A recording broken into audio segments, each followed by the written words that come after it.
Hey guys, it's Bible Girl and Fantasy Friday. So I wanted to review Harry Potter and the Deathly Hallows Part 1, although there is a bit of an issue with my being able to completely review it. My theater, and this really annoyed me, had a problem with the projector, and not just the individual theater it was in, but the whole movie theater for the 12 o'clock showings. And so I'd missed what what we're assuming is about 15 minutes visually. Then it popped up, soundtrack, but people were still yelling and really upset. So I really didn't get to start enjoying it to what I think is 20 something to 30 minutes in. Just kind of lame. Despite me missing the beginning, and I did get a voucher, so maybe I'll do a review on the beginning. And I really hope it was good. But the wedding I got to watch. So we did get a little Ginny Harry moment. That was right before the wedding stuff, so that was cool, and I'm very happy.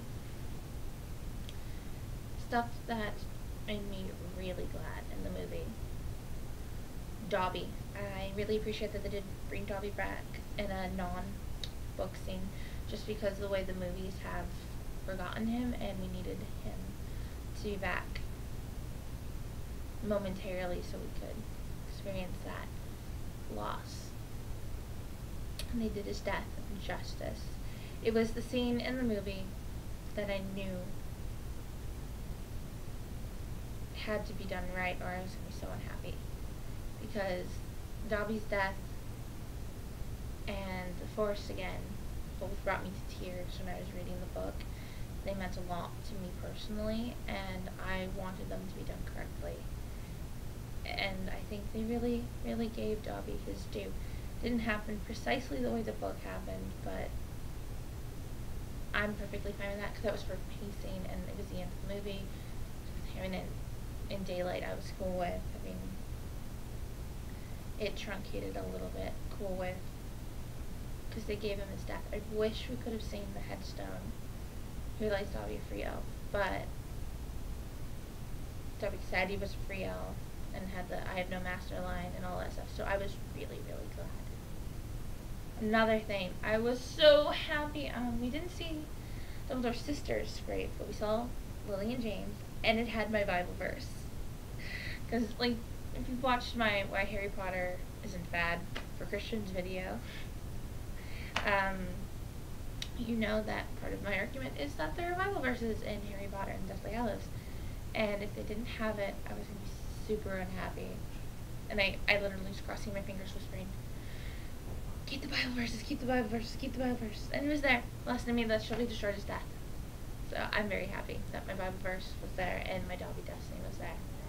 Those were really the only two things I felt essential to have without it bothering me. Things I liked, well, overall they did a really good job. Sometimes things were just about word for word, and I didn't actually feel like it was Harry Potter and the excessively long camping trip as I did when I read it. So, I mean, they did a good job with the pacing and everything there.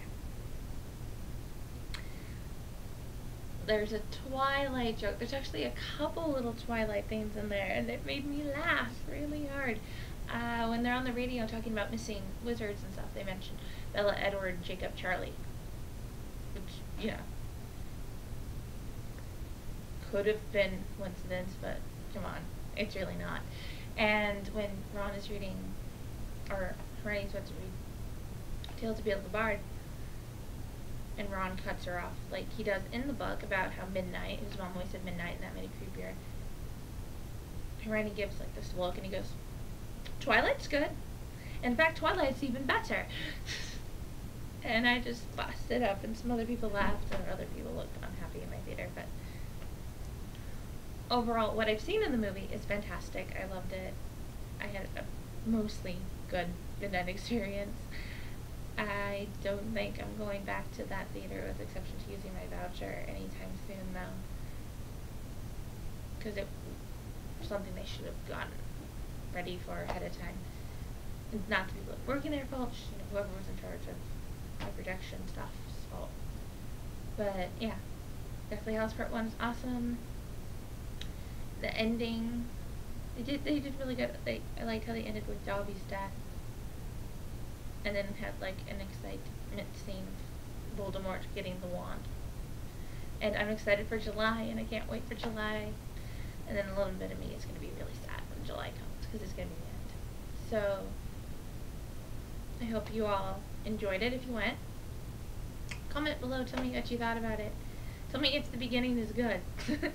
I'm thinking I'm going to see if one of my friends wants to come with me tonight after he goes hangs out with his family for Thanksgiving stuff. Okay, love you guys, God bless, and I can't guarantee that I will have videos back regular schedule for a little bit, because all next week is paper, because it's break and I'm trying to sit down and just write, and then I'm getting ready for graduation, which I've talked about, and how there's a bazillion things to be done. So I'm going to try to get back to regular schedule, but if not, it'll happen starting beginning of the year, in 2011. Okay, bye guys.